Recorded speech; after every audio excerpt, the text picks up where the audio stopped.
Hello everyone, আশা করি সবাই ভালো আছো, সুস্থ আছো। আমিও ভালো আছি, সুস্থ আছি। ইদানিং কিছুদিন যাবৎ দেখতে পাচ্ছি সোশ্যাল মিডিয়ায় একটা ভিডিও, একটা ফটো খুব ভাইরাল হয়েছে।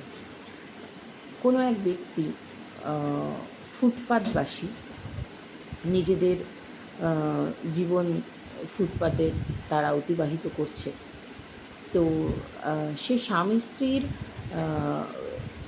ঘুমের ভিডিওটা উনি পোস্ট করেছে। উনি কোনো খারাপ মন্তব্যে পোস্ট করেনি বা কোনো খারাপ মনোভাব নিয়ে পোস্ট করেনি, কোনো খারাপ মন্তব্য পাবে ভেবেও পোস্ট করেনি।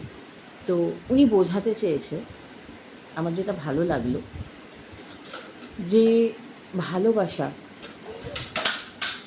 একতা, ভরসা, বিশ্বাস, সেটার জন্য পয়সা বা রাজপ্রাসাদ বা অট্টালিকা প্রয়োজন হয় তা কিন্তু নয়।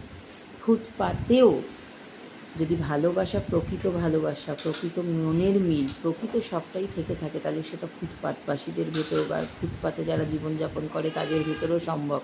আর যদি ভালোবাসা বা মনের মিল বা আন্ডারস্ট্যান্ডিং বা একতা এগুলো যদি না থাকে, তাহলে রাজপ্রাসাদের সংসারও কিন্তু সংসার হয় না। আমার মনে হলো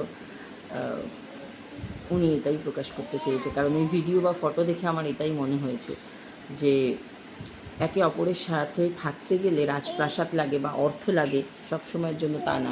যেটা লাগে মেন হচ্ছে একে অপরের প্রতি ভরসা, বিশ্বাস আর অফুরন্ত ভালোবাসা, যেটা রাজপ্রাসাদে কোটিপতিদের ভিতরে অনেক সময় দেখা যায় না।